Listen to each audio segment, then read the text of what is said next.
Thunderhawks are go. It's Amigos, episode 368.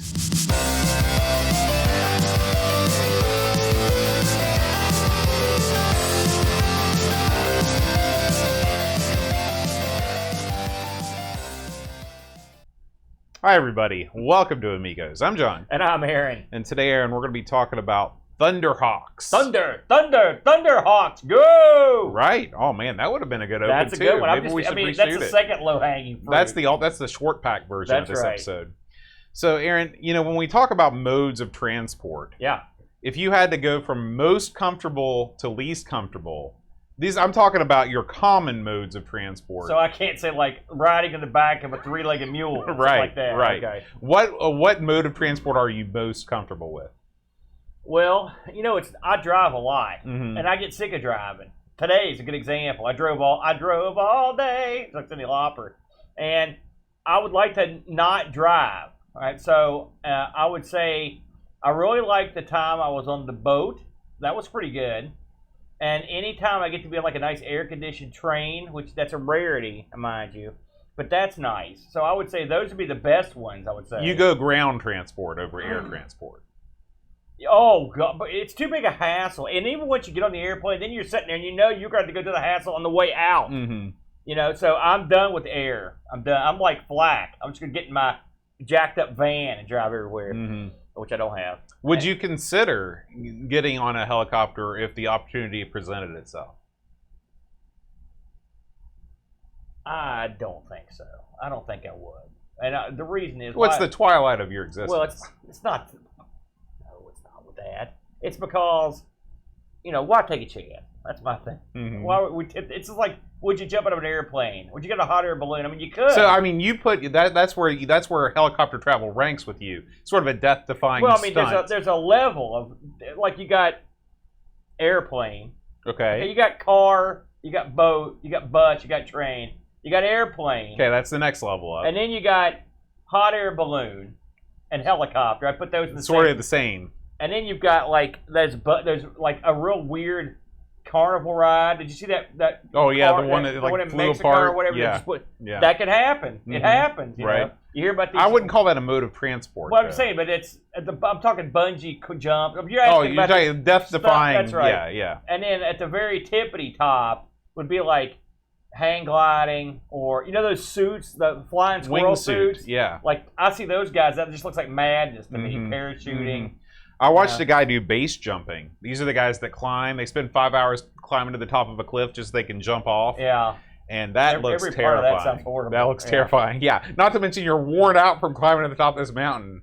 Then you jump right off it. You know what's the horrible, since you wanted both sides, what's a horrible mode of transportation that I hate, and I'm sure glad I don't have to do it anymore, but you probably do, is riding the old school bus. Yeah. When you go on trips like the band and they don't spring for a good bus. Which they never do. Well, they occasionally, like when we went to Florida, we got a good bus. Yeah, you wouldn't go there. But I mean, like normal if you're going to for example, football Cincinnati, game, Tropicana Bowl, I don't care how good you do at Tropicana Bowl, there's not a limo coming to pick you up. Right. You get back on the bus. Whoever built those buses, now I've been on a bus for a while, but the seats are like 45-degree angles. Yeah, there's no leaning back. And then you're that sucker that's in the seat that's got the wheel well in it. That guy. Yep. And then they still stick another kid in there with you. So one poor sucker's got his feet up on that gimmick. You can feel the wheel going around. Yeah. So that would be my least favorite. I still ride the school bus multiple times a year. Oh man. And it's exactly the same. The same smell. The same sort of diesel that mixed like sawdusty. Yep. And the windows still don't open right. They still haven't solved that problem. Have the little thingies. Yep, they've still got those things, and sometimes they open. Most of the time they don't. Are we sure these aren't the same buses? They might be. It's like 824. Right, in the back. I think it's the exact same one. So yeah, to me, the worst form of transportation is one that does not contain a restroom on it, because I'm perpetually afraid that I'm going to have to use the restroom and not be able to. Well, yeah, I can understand that. But so when that happens, what do you do? Well, I mean, I've done everything from hold it to not hold it. Yeah, but here's the thing: doesn't everything not have a restroom except for a few things? Yes. Well, so like you're pretty much both. When you're in a car, you have freedom to stop wherever you want. Right. Oh, I see what you mean. Okay. Like when you're on a bus. When you're on a bus, like when you're on a school bus, does not have that freedom. When you're on a freaking van going across Thailand doing a visa run over in Laos, you don't have unless you're that. in Flack's van. Yeah, Flack's van. He's gonna have He's probably got multiple bathrooms. He's gonna 3 bed, 2 bath. 1.5 baths in that thing.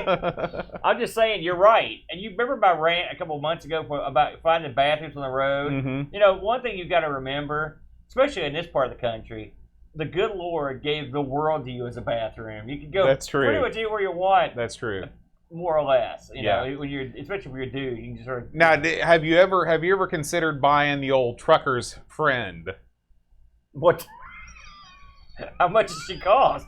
I'm talking about the special urinal cup.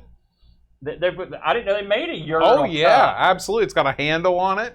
What is it? It looks like a jug. Yeah. But it's got a handle on it, and it's got an extremely wide mouth. And when you gotta answer nature's call, that's when you drive with the knees. You mean you pee while you're actually still driving? I don't know how the truckers do it, but I've got one in my trunk. Stop for a minute. I guess you could. You got one of those in your trunk. You never know. Amazon. What's it called? Trucker's Friend? No, I just made that up. It's got a lame name. Is it a real thing? It is a real thing. What if you don't have to pee? Can you use it for that too? You mean like drinking out of? No, I mean for pooping. You know. Oh, number 2? I don't think so. Well, I mean you could, but. You have to have pinpoint accuracy. Yeah, like I'm not sure. Yeah, you gotta have skills of an artist, as they say. I hope no one clips this last 10 minutes of this show.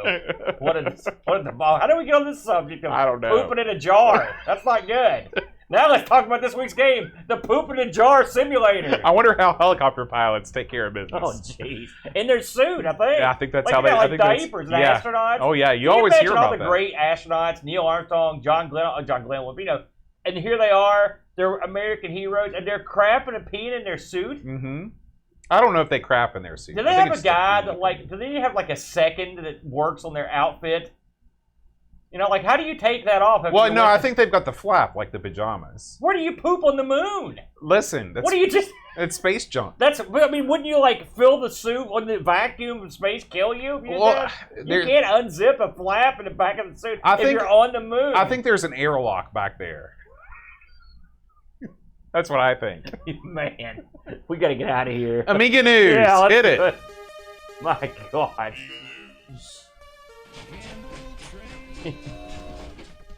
So stupid. All right, Aaron. We're going to start this week with a story about Civitas 2230.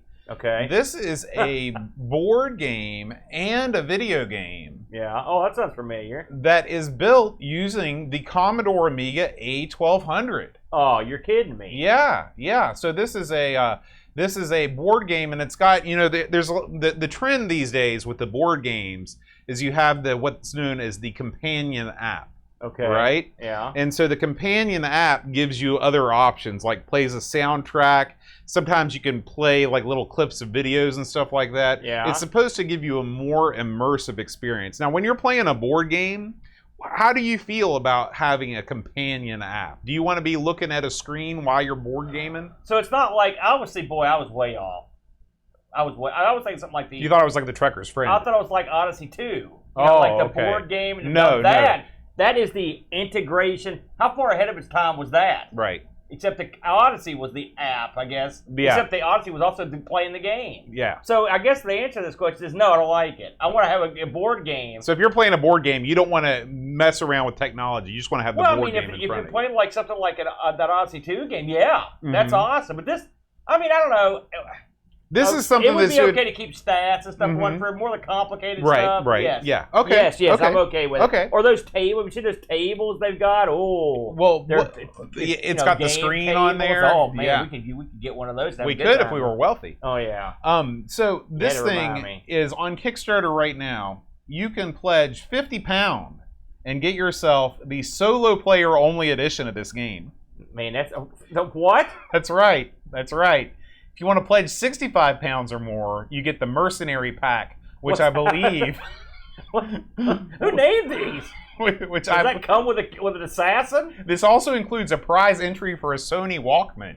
So what? Yeah. Who the hell wants one of those? This is a weird Kickstarter, man.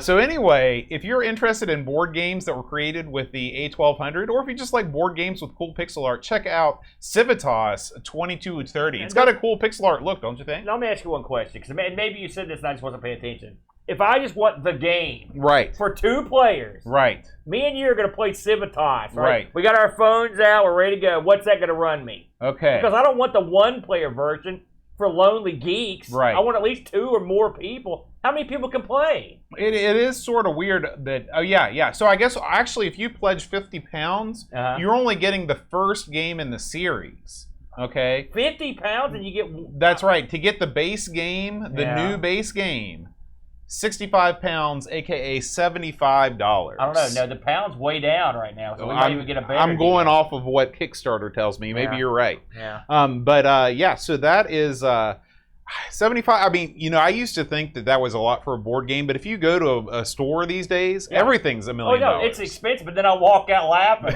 I'm not playing that game, geek. I'm gone. Yeah. I'm not paying $75 for a board game.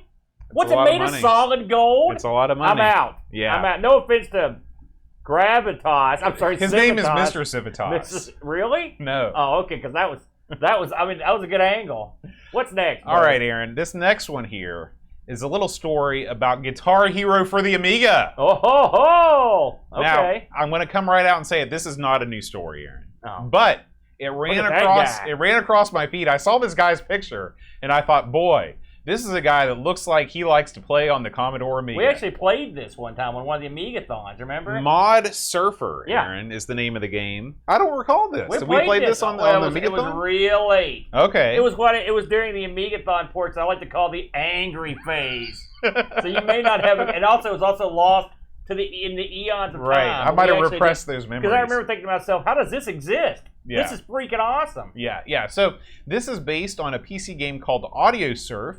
And you can download it, and basically, I guess you can import mods directly into it, which is crazy. Yeah, because I got tons of mods. I never thought about it. We do need to get this going. Look at that. Yeah. You got the ball. And this is one of these things you use the good old CD32 controller. You do? Oh, yeah. Yeah.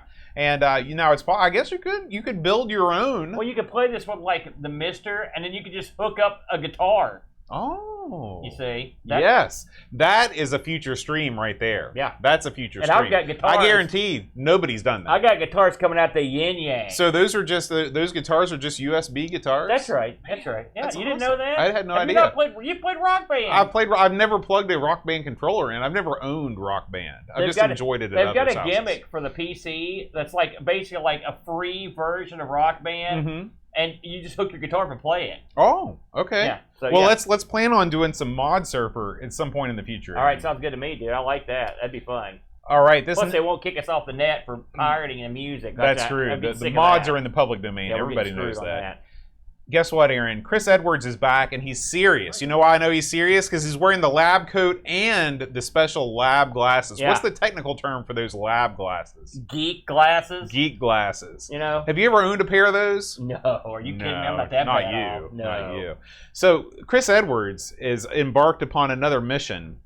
In this one, he is basically upgrading the CD-TV RAM, and he's also taking a look at the SCSI port to see if he can add a hard drive to the CD-TV. Yeah, I watched this actually. This is what I didn't get to see because the CD-TV has it's like it calls me in a clarion call, a siren call. It's like, buy me. You know you must possess me. It is very attractive. But then there's another clarion call coming from my wallet that says, no, stay away from the rocks. So I'm happy to report that Chris does, in fact, manage to install the SCSI port to this thing and hook it up, and he's got a hard drive in his CD-TV. Pretty incredible, huh? It's funny to watch this because him and Doug both have a gimmick. Where, like, because, you're stacking things inside of stuff that's not supposed to have stuff stacked. Hordes of crazy cards. And so they're using, like, blank, like, sockets to stretch, make stuff taller, and then what's crazy stuff. I mean, it's absolute madness. Yeah. But they're doing it. And I did watch this, and I was impressed, man. they're making something out of nothing at all here, to quote the master. So good stuff here. You know, what is the going? Do you happen to know what the going rate for a CD-TV is these days? Oh man, it's got to be. I don't know. I'll be honest with you. It's you're in the thousands zone. Okay. You know, it's not like we get $500. We need to go out and get one Right. and pull our money. I was going to say because $500, that's $1,000. That's a lot. Not to that's mention, if a I got dough. $1,000, your boy Neil over at RMC. Like, I was watching his Twitter. He's like, oh, $1 billion now? So look what I got. It's an FM Towns car market. Ah, I saw that. I wanted to reach through Twitter and strangle Neil. It's like, boy, you want this, don't you, Aaron? You get nothing. He's got these. Where's he getting this crap? Listen, he posted just a shot of all the boxes that he'd been sent, and it was covering the floor of the cave. I know. Covering the floor. Put him in a car, Marty? Yeah. Are you kidding me? Those are rare as hen's teeth, as they Good say. Lord. Anyway, yeah, I watched this. Good stuff. From the man here. I also like his new Indiana Jones gimmick, since he got that poster. You know what I'm talking about? So now he's got the thing with the map. Oh yeah, that's cool. That's a cool. In fact, we need to have that. Except it just goes from your house to my house. Dun, dun, dun, and it's over. That's the end of the journey. 2.3 miles. Aaron, there's some hot Amiga news coming out of Indie Retro News. Oh man, there always is. Dynatech 30th Anniversary Edition. Oh yeah. Okay. This is... I don't know what this is. This is a space-based economic sci-fi simulator that has the ease of use that we've come to expect from Europe with games like Settlers, with the good old icon-based menu system. Everyone loves Settlers, but you hate it. Because it's the if you were European, you'd love it. That's exactly right. That's exactly right. That's exactly right. So if you are in the mood for playing a game that has never been available in English before, it was originally, I believe, only available in German. They've done a full translate. Oh, look at that. And they've added even an English manual. You can get your hands on this thing. It is it's described here as a menu-driven real-time economy sim and fairly advanced for its time. Hey, get this. Yeah. It's got cooperative/competitive two-player split screen. Oh, hold the phone now. That's pretty cool. It says the game revolves around building a sustainable market economy alongside 20 fully simulated AI corporations with various interlinked production change and logistics management. I've been saying I want a good logistics management sim. Listen, I was just thinking that I can't manage my personal economy, so I'm trying to compete against 20 AI corporations in an economy game. I'm screwed. I can't even win my own economy. I couldn't compete if the AI was running like a Atari 2600 or a 2XL. I'd be screwed. Yeah. But yeah, that looks. I mean, if that's your bag, this could be your bag. It does look very attractive. Yeah. Now, is this something you're going to purchase here, Bo? I believe that this is completely free. Oh man, that's a good price. And they fixed some of the bugs in the AGA release, and it says that the UI has been polished to become what the VGA and AGA release should have been. I see. It's an unofficial remaster. Correct. I got it. Correct. Hopefully, Dynatech, the people that made it, won't come after him, Bo. You never know. Yeah. That's people get a little grumpy. That looks pretty good if that's your bag. I do like the multiplayer part of it. That might be kind of fun. Our problem is we're dumb. Right. So when you're dumb, this European stuff, we can't mock it. It's just over our head. It's exactly right. We go shoot boom now. That's what we got. That's what we do. You know, speaking of shooting boom, there's a new colonization fan game for the Amiga. Oh, man. And it's by Theo, Aaron. Your buddy Theo. Oh, man. Finally, he shows up. Theo Theodric. Nope, he's not my buddy. Okay. I mean, he could be for doing this, but I've never met the man. Remember Colonization? We played this a couple months ago. Well, it's been longer than that, hasn't it? It was a long time ago. The past is a mystery to me. Yeah. Colonization was a game that I thought would be really complicated, but it actually wasn't that bad. Well, it was actually not that bad. That's pretty good. And this is a game called Settle the World. Yeah. And apparently, this is part of the Amiga Blitz Basic Jam. Oh man.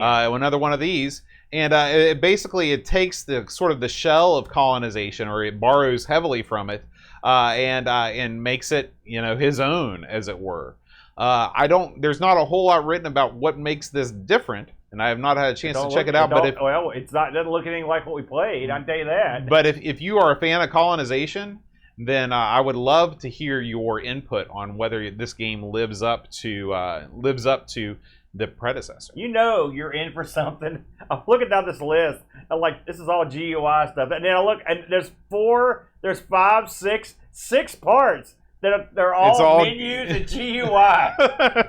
When you have to make 6 How many? 6 4-minute videos, half hour of footage about the GUI. You've got, some might call it complex, but maybe he just goes really in depth. Well, I mean, because I will say that it looked very different, from what I'm used to. So that's hey, listen, we like that stuff. Now, Aaron, we're going to round out our news update here with a new video from our buddy Doug over at 10 Minute Amiga Retrocast. He's out of the hospital. Yeah. He's been discharged. Yeah. And he's back in front of the camera. What's he up to? He was full of piss and vinegar, too, yeah. by the way. Look at him. Yeah, he looks great, doesn't he? For a guy that was just up the river there a little. Well, not in jail. I guess that's a good way to put it. You know what I mean? Being in the hospital is kind of like being in jail. He was laid up, if you will. I think he was probably ham and egging it a little, but that's just me. Maybe. But he comes out here, and he comes out swinging because he's got this accelerator gimmick, but, it doesn't work with the new kickstart. And, Doug, of course, Doug's not going to be like, oh, it doesn't work, I give up. No, that's for geeks. Doug's a super geek. He gets in there. He's going through old Fred Fish discs and stuff. He's going and rewriting the configs and stuff, doing all this crazy stuff. And then he buries the company for not doing this stuff. Wow. Also, the manual's in black and white. And it's all this isn't an edu thing, is it? No, you guy. No, this is just I mean, the thing is, he likes the product. This is it's not the design of the product. It's the burial of the execution of the product. And Doug tells him listen, you need to fix this crap. And I'd bet, because Doug, newsflash, this guy's got a lot of jack. When Doug says you need to fix your gimmick, that's a done deal. It gets done. Yeah, because this guy, he has a lot of sway. And so I have figured it'll get done. But otherwise, this is just what the name of the video says. It's a hard drive controller. I think it's got memory. He installs it. He likes it, but except all the work he had to do on it, he doesn't like.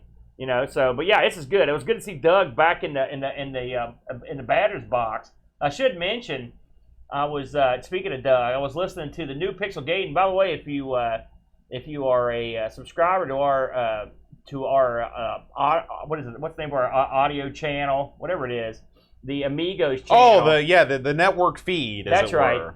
You'll get Pixel Gate and comes up, and you should check it out. And this month is particularly special for them because Tim Drew is in California. That's right. That's right. He's there with Eric and Cody, and so this is a live show, which is neat. And they didn't just hang around the house while he was there. They went everywhere. Yeah, Tons of retro arcades, pinball museums, garden parties. But they had an interview with the Amy West guy. By the way, every time I hear that, I want to say Honey West. But anyway, because we really screwed that up a couple years ago. We've never heard from Amy West again. Well, we probably won't after we buried him. No, you buried him. It was your fault. I was very kind to Sack I told you to reset. Anyway, they interview the head guy.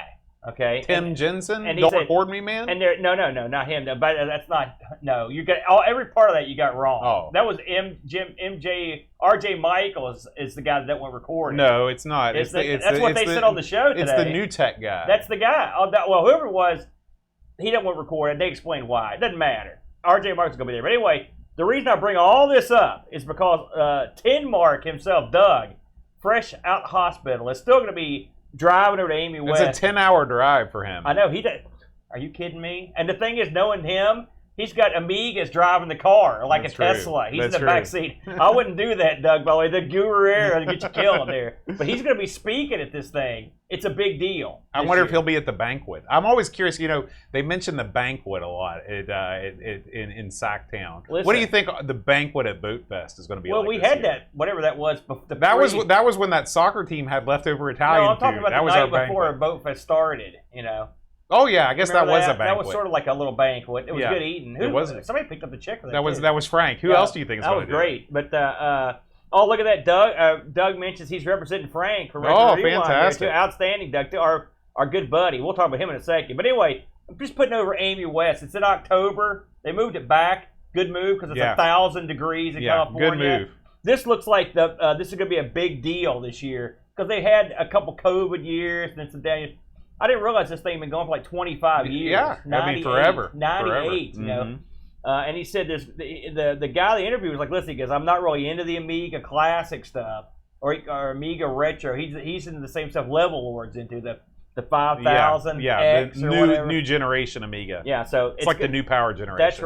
That's right. So it's certainly it's worse. Well, I don't know. I'll just skip that. So anyway, Amy West. There you go. All right. That's and all I got speaking there. of Amy West, they're going to have tons of sponsors, and the king of all Amiga sponsors is the one and only Retro Rewind. Get the sign, Boat. Right You there. know, if I was going to place a sign on my gut, it would be a sign of Retro Rewind. Yes.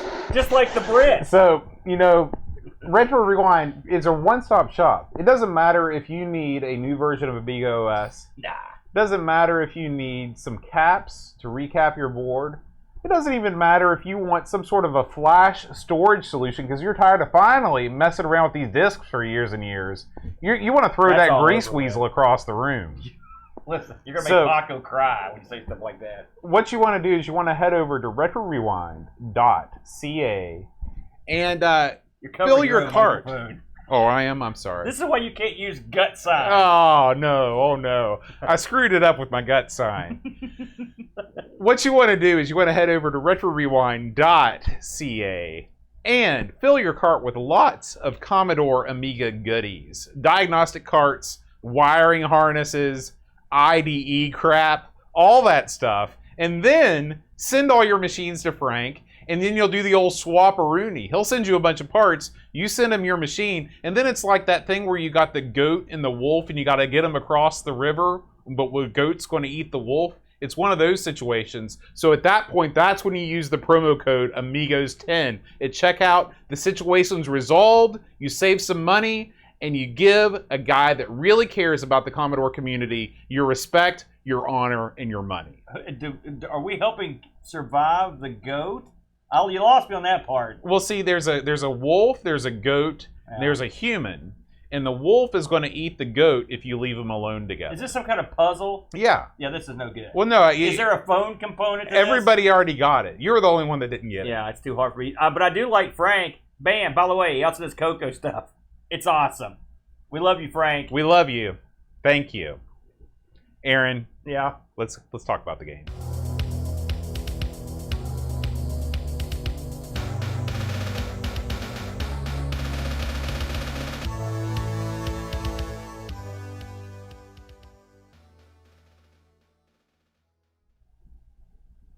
All right, bam! It's Thunderhawk. It Thunderhawk's is. a go, Bode. So some games we play. I like that I left in all the pirate stuff at the front here because that's what they want. Mm-hmm. But some of these games, the titles roll off your tongue. It's like a beautiful noise, poetry, and nothing rolls off your tongue like Thunderhawk AH-73M. I believe this game had an alternative title in the United States that was Thunderhawk. Something you'll remember. AH-73H. You know it's solid.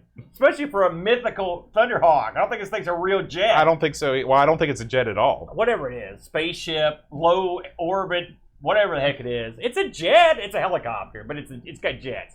Anyway, this was released in 91. And believe it or not, Boat, this is from your old buddies at the Core. Core Design. Core Design. Now, you bury these guys routinely, but I think here recently you've seen the light with a Core, haven't Possibly. you? Really? Okay, well, that's good. They also publish this in most of the world, except here in the USA. That's when Virgin stepped in. Now, I'm going to tell you a story. This game came up last week. I was like, Thunderhawk AH-73H? That doesn't ring a bell. And then I loaded this up, and the second it loaded up, I was like, bam, I have played this. Okay. And you know how I knew? The epic opening cinematic. It is epic. It's a whole bit with this helicopter landing at the White House. It's thundering. This dude runs out like anime style up the stairs, and he has this real husky voice. Oh, scum, man, how's it going? And so here he goes in and talks to the president. The president's got a husky voice, and they're like, it's time. Which, the funny thing is, this cutscene doesn't make any sense to me in the references to the game, because you go on like tons of separate missions. Right.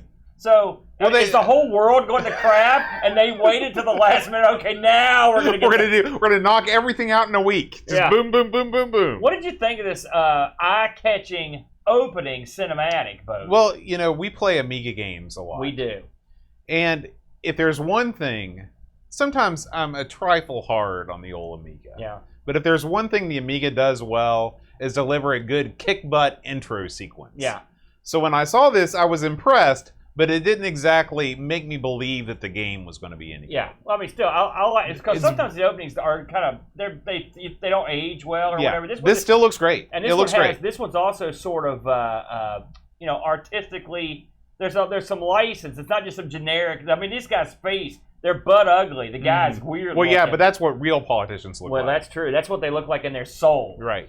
Anywho, getting back to the game here. Now, there's a lot of interesting things about the game. For starters, this was coded up and the graphics were worked on by Sarah Jane Avery. Oh, okay. This is the other game. Remember a couple months ago, we were like, hey, here are the games. Right. I can't recall what the first game. I can. It was Jaguar XJ220. Mm-hmm. But this is another Sarah Jane Avery joint, of course, if you don't follow your Commodore 64, Sarah Jane's laying out all sorts of crap on the C64 now that people are going gaga over. We're not really 64 guys, but I've seen some of the shooting stuff, and there was what's the something other Chronicles, the Briley Witch Chronicles. Briley Witch, people love that. They go crazy over that. If that's your bag, But hey, competent, yes. Knows the score absolutely.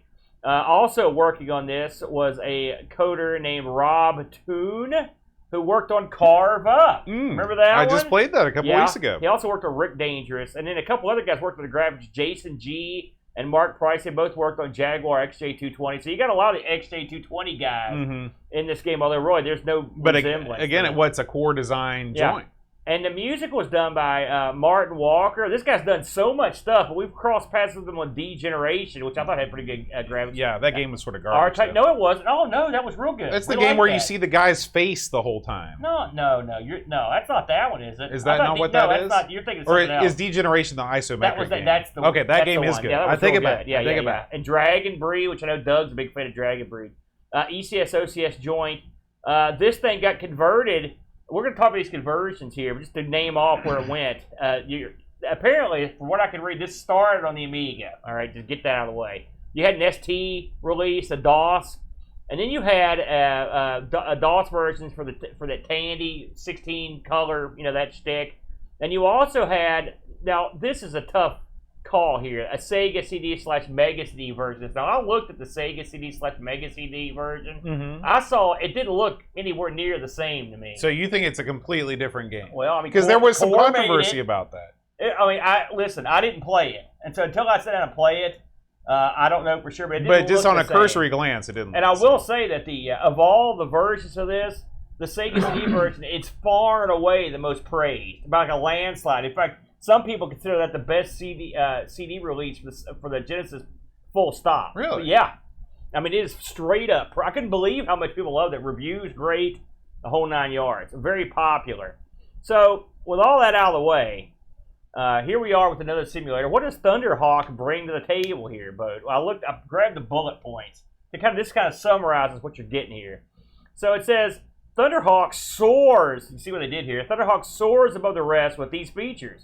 A helicopter armed with the latest weaponry, electronic countermeasures, functioning displays, thank God, and computer-aided targeting. It's got non-functioning displays. Not good. Land that chopper. Realistic missions involving actual military conflicts and contingency plans.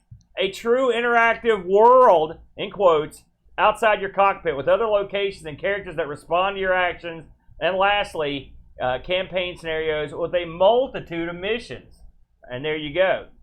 And so when you start this game up, you are asked to enter your name or a name if you want to remain anonymous. And you do it like right at the beginning. It almost reminded me of a copy protection gimmick. It did. That's when it first came out. I had the same thought. Yeah. Of course, I was playing the Farlight version, so it didn't matter. And then once you get past that, you're basically in like a room, and then you've got certain options. There's like a simulator thing. There's a scenario choice thing. There's a save load thing, and they're all cunningly designed to look like lockers and computers. It's very Wing Commander-esque. It's very Wing Commander Exactamundo. And so the first thing you do is pick a scenario. Okay, now, and I'm going to kick you in here in a second, but I'm just going to name these off, and I'm going to let you jump in. You've got, this thing has 6 campaigns, okay?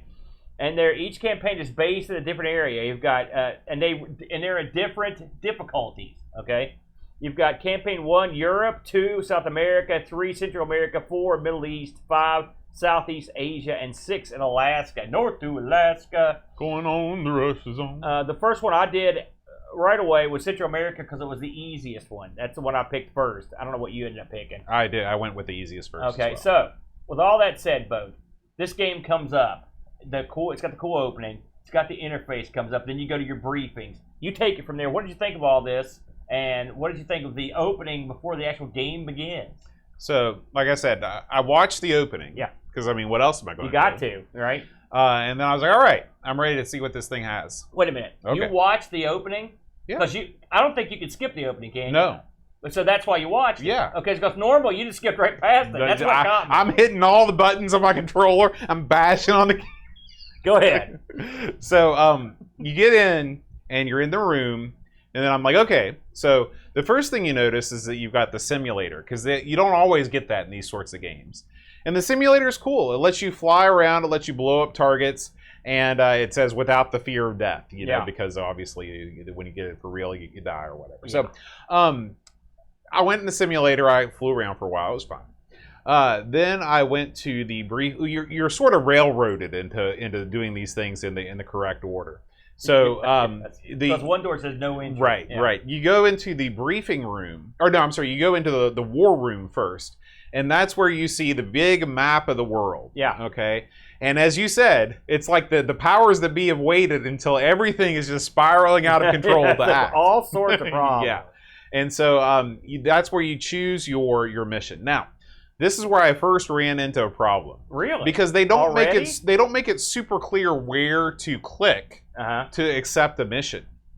So what you do is you click on the map room. Do we not have a map room on this? I don't have a map room. Oh my gosh, the map room. The best part of this game. It's just the map. The best part of this game is the stuff that you're not going to get to see. So I urge you, if you're watching this live, to check this out. You think the best part of the game is the game? I'm going to explain why. All right. I'm going to explain why.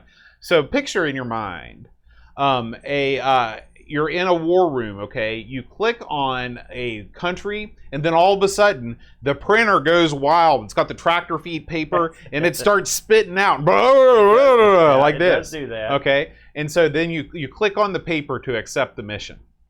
And then you get dumped back out into the lobby. Okay, you're in the lobby, and okay, you're on it now. Yeah. And so then you go into the war room. Okay, and the war room is where the meat and potatoes of the operation are. You're sat in a theater, one of these military theater rooms, where they've got a flickery, slideshow / movie thing that is playing. Yeah. And it gives you the whole backstory. And it does it in such a way, like it's animated. The guy that's giving the presentation is raising and lowering his hand. It's also very Wing Commander-y. Yeah, but it's better. It's better than Wing Commander. Okay. This part of the game is better than Wing Commander. All right.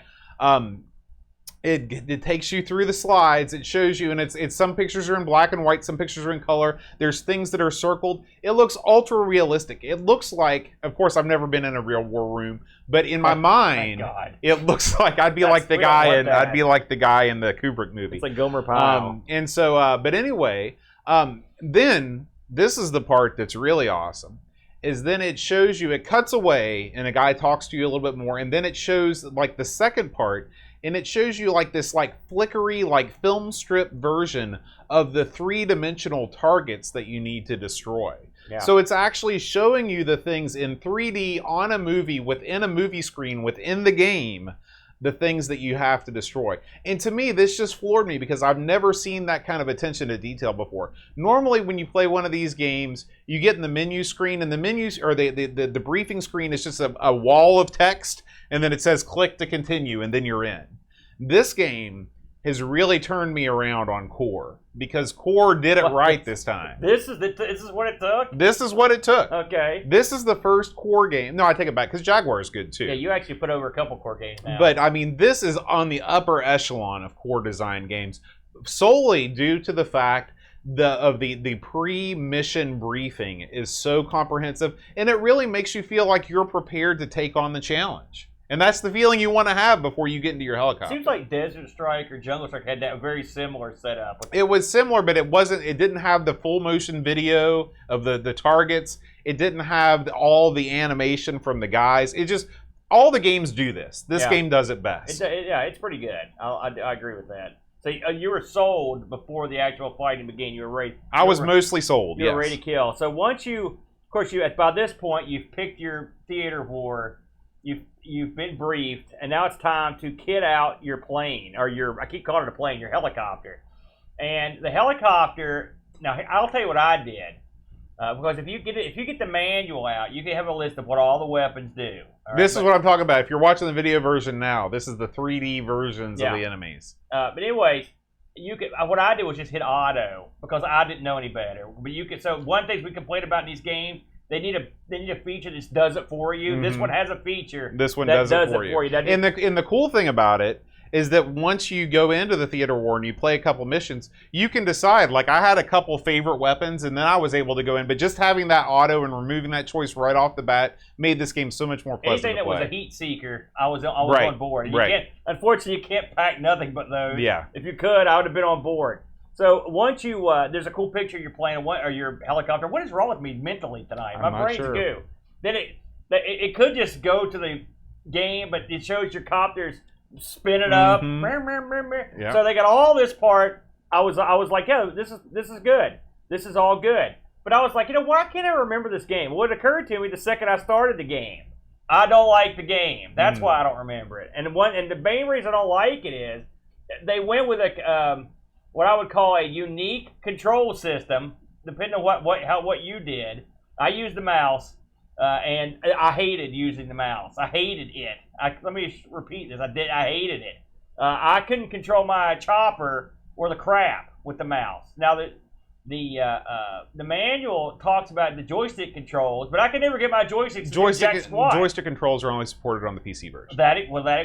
Are you kidding me? It says that in the manual right underneath where it says joystick controls. I guess I didn't look that close. That explains why I couldn't get the joysticks to work on anything I tried. So you're stuck with the mouse. Now, or the keyboard. With all that said, both. I mean, you have to sort of use them both anyway it goes. The mouse controls are to fire up your engines. Basically, I believe you hit the right mouse button and push forward, and that'll fire it up. And then if you pull backwards with the mouse, it fires them down. If you push forward with the mouse with no buttons pressed, you'll it's like tipping the helicopter forward. And then if you pull backwards on the mouse with no buttons pressed, it's like tipping it back. It's like tipping your thing backwards. If you hit the button, you can shoot. And I believe if you hit both buttons, you can go through all the weapons. And you can also use the keyboard for some of this stuff as well. It seems, in theory, like it would be a good, competent way to play this. I sucked at this. I was the dirt worst to get through this game. I could not function with that setup. I just couldn't do it. And I rigged up something on the Mister to try it with a gamepad, which it didn't work that good. So anyway it went, this is the unique design choice they made, was this control setup. It's funny, and I wanted to, before I get your opinion on the controls, so we haven't talked about this. We never do. Another thing that makes me think that this was not a popular choice is, I went through YouTube. I was like, listen, I can't get very far in this. How am I going to talk about this game without seeing what's going on? So I went to YouTube to find some footage of further into the game. There is no footage of further into the game. There's footage of, most people get in the game, fail horribly, and give up. You see the first level of whatever you picked over and over with hardly anyone getting anywhere. I saw a guy on the DOS version go 2 or 3 missions into a scenario. But what this tells me is, and it's not because I couldn't find it, because I looked, it's not there. What this tells me is this is a game that is not getting played to length. And this is one of the rare games where there's no playthrough at all. I don't know if did you notice this as well when you were looking around? Oh, thank God. So, and I'm guessing part of the reason is either it can't be that obscure, I don't think. I think it's people have trouble with it. I think it's difficult to play. And one of the things I noticed when you're not in the simulator is the first mission, it's an easy mission, Central America, right? The setup is good. I like the HUD. I like the controls on the control panel. It's all good. You can flip through different radars and targeting. I had no problem with that. And the funny thing is, even there's an arrow. It's your standard thing. There's a compass at the top. There's an arrow that's got your waypoints on it. Easy peasy, right? That all works. But when you get down into the actual throwdown on this, like, I was just getting murdered, peppered continuously. Like, there's no, like, on easy mode. I was getting hammered. One of the things I like about this is, like a mech game, it'll show a picture of your chopper. It'll show different areas of your chopper getting affected. And now whatever hits you will affect what part of the chopper got hit. Mm-hmm. I like that too. But it's not fun whenever you're sitting there and it looks like your chopper is just going bing, bing, bing, bing, bing, bing, bing, because everything is just crushing you. You know, I'm hitting I'm dropping, flying, the whole 9 yards. I'm getting nowhere. And the main problem I had was getting the speed right, getting the altitude right, being able to line up the weapons, which is why the heat seeker was so important to me, because I had so much trouble lining up my other weapons on the targets to hit them, nosing down. Maybe it was me. I didn't have the acumen.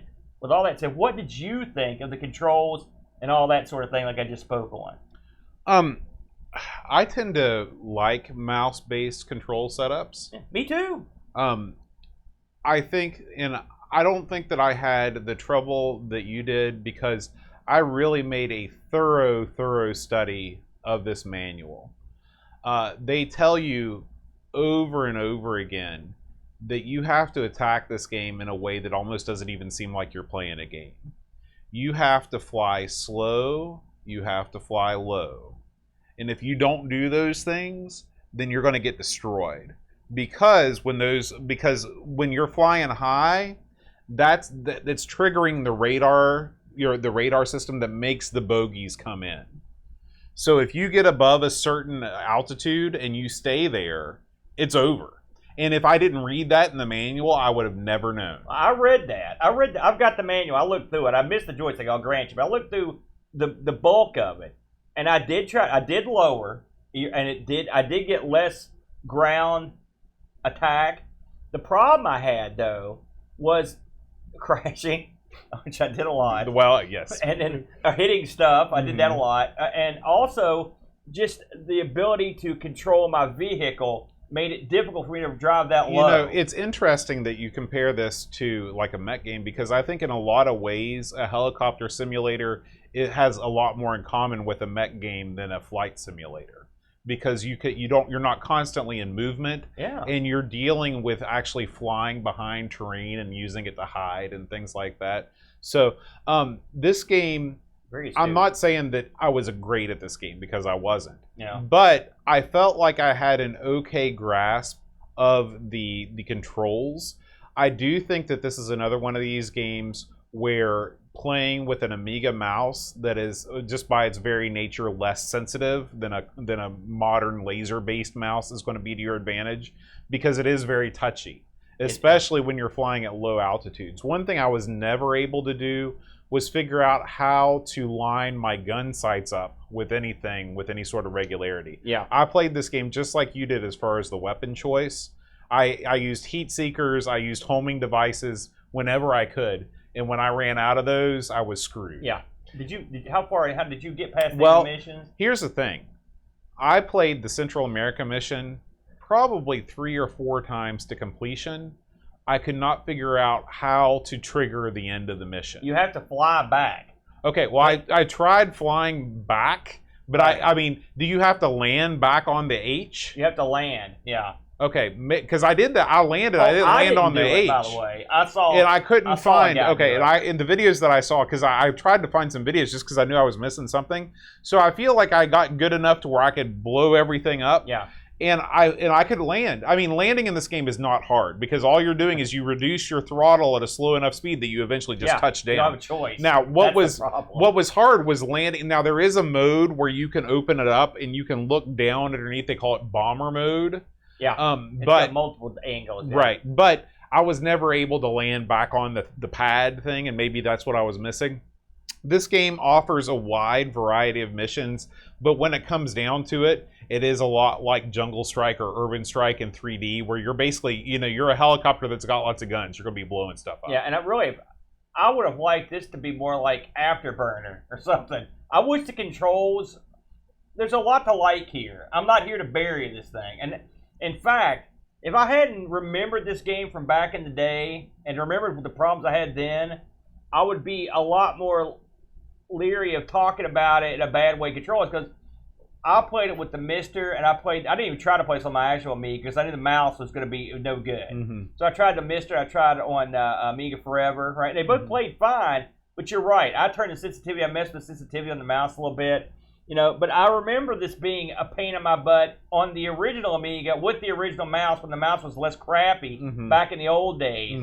And so I did have some fun, at least I had some basis for the control, because I could never control this. And I played other games. We've done simulators in here before where I had a lot better luck. And I think there's a lot to like here, but it's going to come down to perfecting your ability to control your chopper. Yeah. Because again, if you're good at this game and you can control your chopper, the one guy that I saw that was competent, he made this look easy. You know how? Exactly like you said. He was slowly and smoothly went toward the waypoint. He would see a target, one target. He would veer over. He would shoot it. He would move on. That's what he did. And it worked great. Because when I went in at first, it was just like you're getting hammered. Right. And you're right. If you don't learn a little bit about how to operate, like I knew what they wanted. I just couldn't make my chopper do what they wanted. So it's strictly a control thing for me. Yeah. I will say that I like the way, because you're not messing, because, I mean, again, the joystick offers you so many points of contact. If you were using a stick, you essentially have to rely on the keyboard for one more button. The mouse by its nature gives you 2 buttons to work with, which is another advantage. I didn't have any problems with throwing out chaff, switching angles, switching weapons. All of that stuff kind of sits under your fingers pretty well. I don't have any complaints about the way that the controls are laid out. I do wish that they would have given you some sort of an on-screen scorecard of what you need to do. For example, if you have to destroy 4 tanks, I'd like to see something up in the corner that says 4 out of 4 tanks remaining. Yeah, because really all you get's like when you destroy something that's pivotal to the mission, it'll tell you. Right. And when you've finished everything off in the mission, it'll tell you that. Right. And then that's pretty much all I get. And this is one of these games where, because it is a truly open environment, you can just start flying around and they'll say you're leaving the mission area, but you look around and a lot of these environments are so sparse you can't sometimes tell where the mission area is and where it's not. And I didn't knock points off. Listen, this is not a modern flight simulator. This is your old pointy mountains, your splotches. We've played games on this show that were far more detailed on the ground. Even something like Wings, for example, is way more detailed on the ground, and that's got nothing. Right. But with all that said, it's good enough. I mean, I played stuff on the Atari 8-bit and the Coco, and you'd be begging for something that's good. Absolutely. And plus, they do a good job with the atmosphere. And like I said, in terms of the setup of your chopper and the flipping through different screens stuff, it's once you learn how to do it, it's pretty helpful, and they provide you with good information. Let me ask you a question. If you're playing, and I'm not talking about like an arcade style game, I'm talking about your full-on, full-blown simulator with a capital S. Yeah. Would you rather play an airplane flight simulator or a helicopter flight simulator? I think an airplane one's simpler, if you want the truth, because you're not moving like you do in a chopper. A chopper presents special problems because you can go backwards, you can go up and down like on the jump I had. Whereas in an airplane, it's sort of like, I'm not gonna say it's like a car, but it sort of is. I mean, there's momentum. You're going one way. I mean, you can go up and down. That's the additional thing. But I mean, basically, you're going forward. In a chopper, there's no rules. So it's harder to control. But I think in this case, I think the control choice. While they would not have a joystick control on the Amiga, but would have one on DOS, that seems ludicrous to me. Well, is it because the DOS joysticks at the time came with 2 buttons? Because it seemed like from the very earliest days of the craft sticks, they all had 2 buttons. Yeah, well, they did have at least 2. You're right.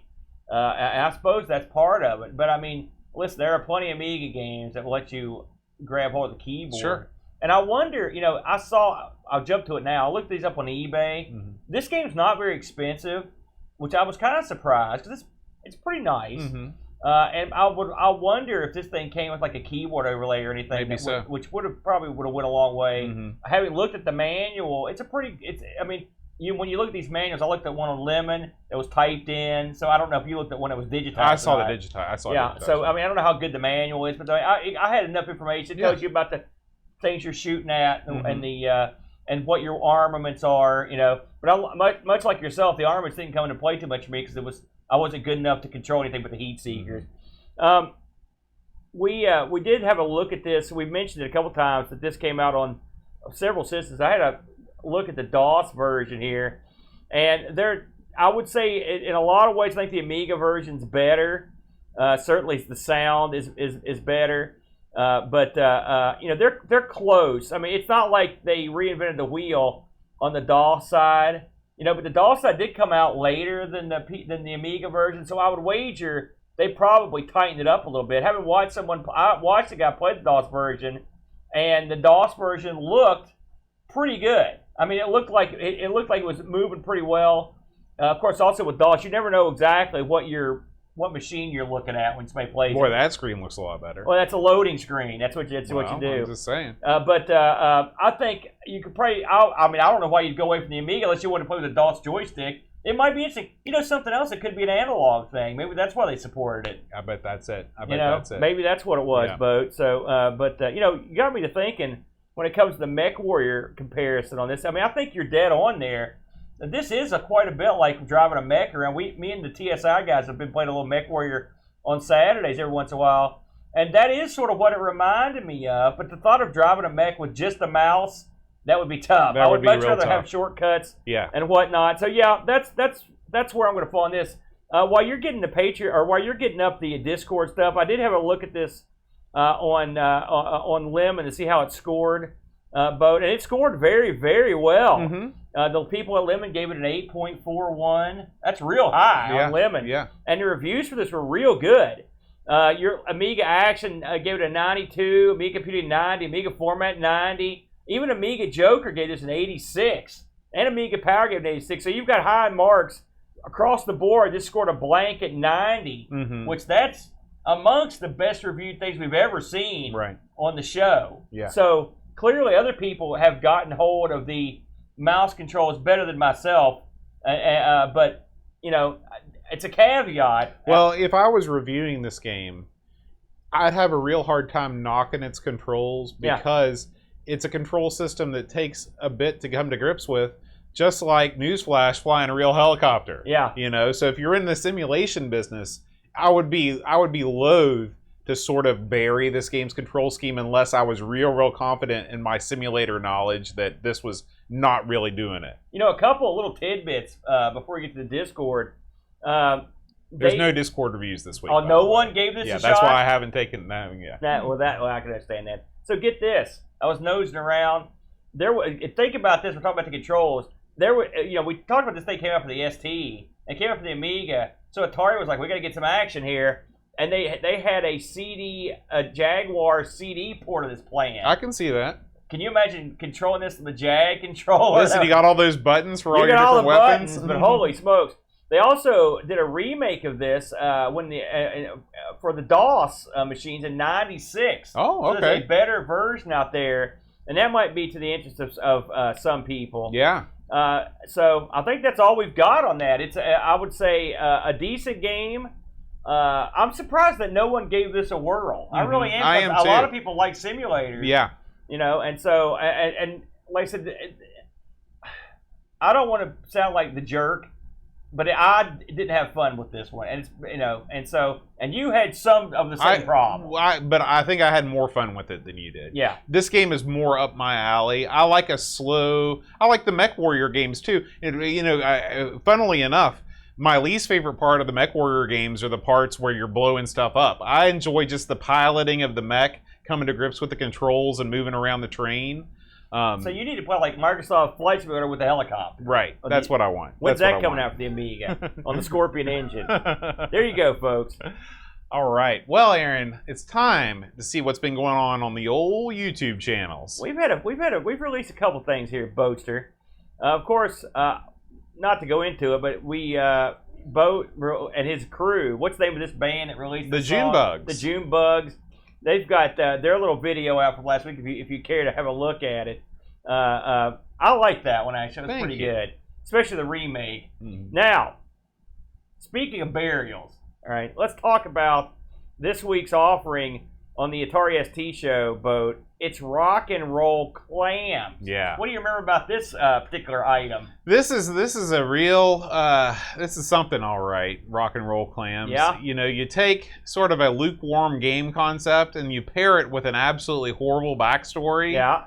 And lo, it came to pass. Rock and Roll Clams was birthed out of the fallopian tubes of the Atari ST. You know, I never get tired of burying this game because it's such a disaster. Yeah. We hate every part of it. The plot is dumb. The execution's no good. And everything about it is just goofy. Yeah. Even the manual is goofy. Everything about it goofy. So, yeah, we didn't enjoy Rock and Roll Clams, but if you want to see a full-on 25-minute boy, we went 36 minutes of burial action on this. That's long for our show. Yeah. And we must have just killed it. I think I could check it out. But, yeah, check us out at the Atari ST show. They can't all be winners, Boat. That's for darn sure. Lastly, on the show this week, well, heck, we might as well get to this. Me and the Brent did a little show. You may have heard of it. It's called ARG Presents. And this week, you know, we spun the wheel last week, and we picked the thing I put in there. I couldn't believe it. And it was the games that killed the Midway, Boat. They killed it. Yeah. Midway. Can you believe they're gone? They've been gone for so long. They've been gone for a long time. And so I thought, I told the Brent, I was like, let's see if we can pick a couple games out if we can narrow it down. Where'd they go off the rails? And I think we came up with a couple quality entries here. The Brent went with sort of the slam dunk. Yeah. MK Mythology Sub-Zero. Now I don't think you brought this up on the show. Yeah. They did do other Mythologies games, didn't they? Or was this the only one? They did another game that had Sonya Blade and Jackson. It was called like MK, like I don't know, Commandos. I mean, it's an abomination unto man. Okay. It's even worse than this. Okay. But this was the first Mortal Kombat game that got released, and people were like, this isn't very good. All the other ones, they were like, this is great. Right. By the time the other one came out, they were like, oh, this is another dud. So that's why he picked this one. I think he made the right call. I went with John Woo Presents Stranglehold, which I never played. And this was actually not a bad game at all. I enjoyed my time with it. But they spent $30 million on this game, and they sold 1 million copies, which didn't even come close to making back their money. And this was their first big-time title, and it lost a ton. And they never made another dime after this game came out. So it goes to show you that being in the game industry, especially that heady era there, it was tough. Yeah. And there were going to be winners, there were going to be losers. And they were also finding out that to make these AAA titles, you were in for millions and millions of dollars, tens of millions. Yeah. And when you fail at that, you fail. People always ask, well, why are they making another Call of Duty? There's a reason why. It's called because they want to stay in business, because those are the games they know will finance all their other projects. I think I read that their competition when this came out, when John Woo Presents Stranglehold came out, which is Assassin's Creed. That was a $20 million game. Another really expensive game. They sold, I think it was like 9 million copies or something like that. Some ludicrous number. Right. It was wildly successful. When you sell 9 million, you're swimming in wad like Scrooge McDuck. Right. When you sell 1 million, you're not swimming in wad. No. So you're wading in wad. We had a good time with this one. It's been pretty well received. So if you're an ARG, check us out on that one. Let's head over to the Amigos stream team. Just a couple offerings that we're here to talk about, Bode. I want to talk about our good buddy, 48K, the K-Man. He's back, and this time, Boat. He's got the vacuum out. You know he's serious with the vacuums on the desk. He's recapping a TRC Model 100. Did you? Oh, the 100. The 100, wow. Boat. And he gets down and funky, as you know. And one thing about 48K Rams, he'll just take the whole stream and just recap it and chat. You got to have a special sort of jack to pull that off. No, I would not be able to do that. Man. I'd stick the soldering iron would be on my hand, in my eye. That's where the camera was on or not. That'd be happening. But anyway, check him out. That's our good buddy 48K Ram off of his channel. And remember, if you want to check him out on Twitch, you can look him up. His channel is called 48K Ram. and he usually broadcasts every Tuesday around 7 o'clock. I think this coming Tuesday he said he was going to be off, but he should be back in action the week after, and it's always a good time over there.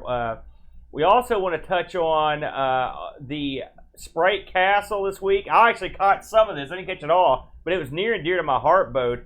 It's our good buddy, the Flackster, Jack Flack. Jack Flack is back, and this time out, it's all kinds of different versions of Spy Hunter. I like Spy Hunter. Oh, man, you and me both, dude. And so he goes through, that's the good thing about like the Mister and stuff and all these different ways.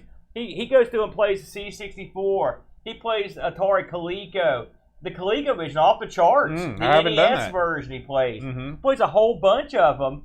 And he even then he didn't get them all. There were so many, you know. But these are fun to watch. And the thing is, you can go watch comparison videos or whatever. But I mean, when you've got someone there sitting there playing it and talking about it, you get a lot more with the experience. It's great. And of course, you got one of the great orators, one of the great speakers there in retro gaming. Jack Flack here. He's leading you down the path. You know what I mean?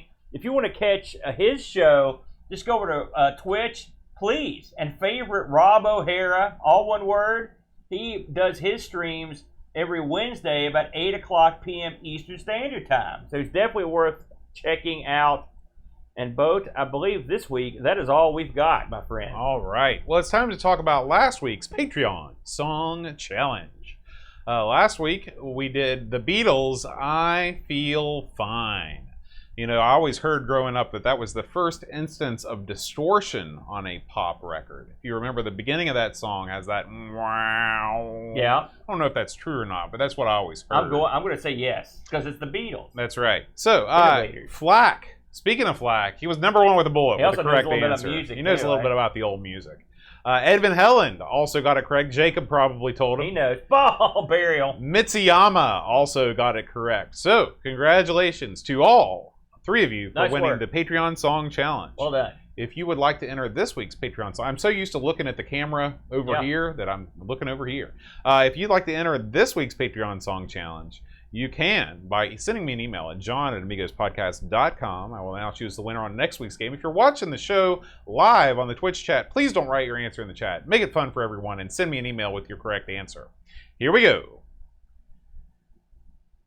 Take the dog, UK, I Scooby, Daniel James Miller, Mash Pie.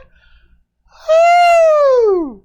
Explorer, Invigator, Robot Doctor, Pack Billy, Robin, David, Powered Price, Jazz Dog, Art, Typer, Bump, Face, Boo Hands, Chris, Edwards, Pet, Soul Alarm, Albert Kemp, We Like What We Like, Mr. Chip, Big Price, Herman V, Wonder the HSM, Mark Richardson, David, Herner, MK, Roma K, David Terrace, Jude, Carlos, Mother Mobius, The Phantom Magnus, Seth Yates, Alistair Fiend, David Z, George Rosansky, The Amic Show, Daniel Crabtree, Oh Super Harry King, Crazy Loomis, Arcadium, William Vinter Scott, Heavy Systems, and Crag Lord, Mark Myland, Olaf Hope, Oil of Hope, Adam Breeder, David Velociraptor, Cowboy Dan Williams, Luke Sun, Bomb the Bass, Protos NL Soul and Size Attack Mage, Jürgen Mysticola, Don Bernard Lucas, Arlington, Some Glove, Reflections, Simon Ledge, Captain Crispy, Kilobytes of Caffeine,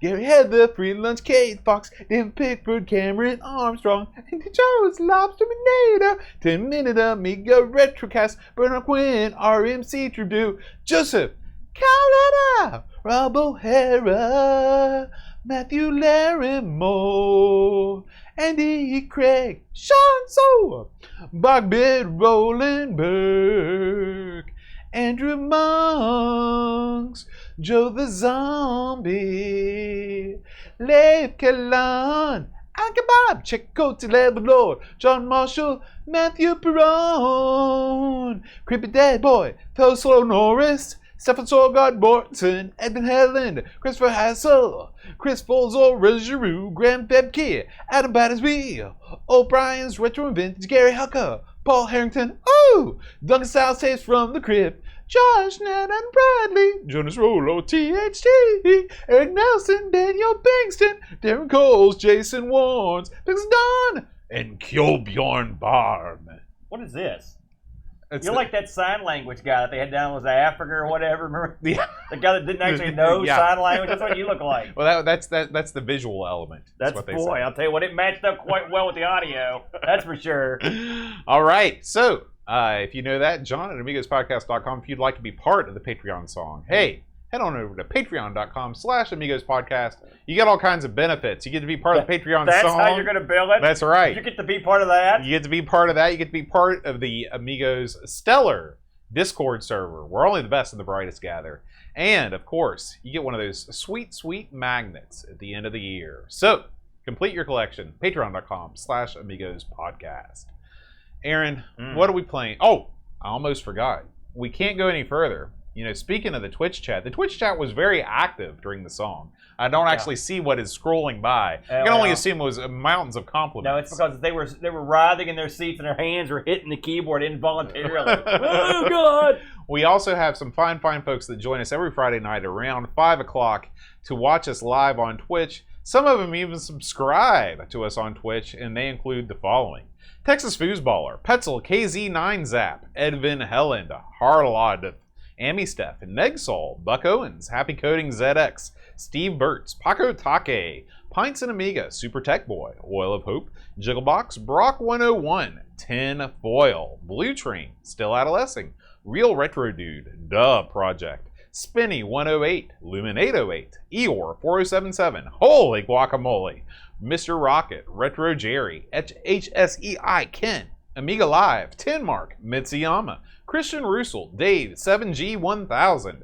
Rob O'Hara, Beach Bum 7, Jabasoft, Brother Bill, Da, Krabs, MTG, Hayward Heel, Micron, Twilight Zoner, Mash Pie, Robin Wendell, RetroRewind.ca, Uber Scuba Diver, John Marshall 3, and TSI Matt. Thank you so much for subscribing to us on Twitch. What a crew right there. Holy smokes. Yeah. All right, Aaron, what's on the docket for next week? Let's see, folks. The winner is Simulcra. No idea about this one. Simulcra? I think it's Simulcra. What does that mean? Simulcra. Is next week Sim Week? No, this week was Sim Week. Every week's Sim Week. I don't know what if is I told that? you. It's called Simulcra. Well, what are you simulating? Hopefully it simulates something simple. I hope this isn't like Toaster? the birthing of life simulator or something. That would be weird for us, by the way. All right. So, we hope you've enjoyed this romp through the world of helicopter simulation. We'll see you next week, and until then, adios.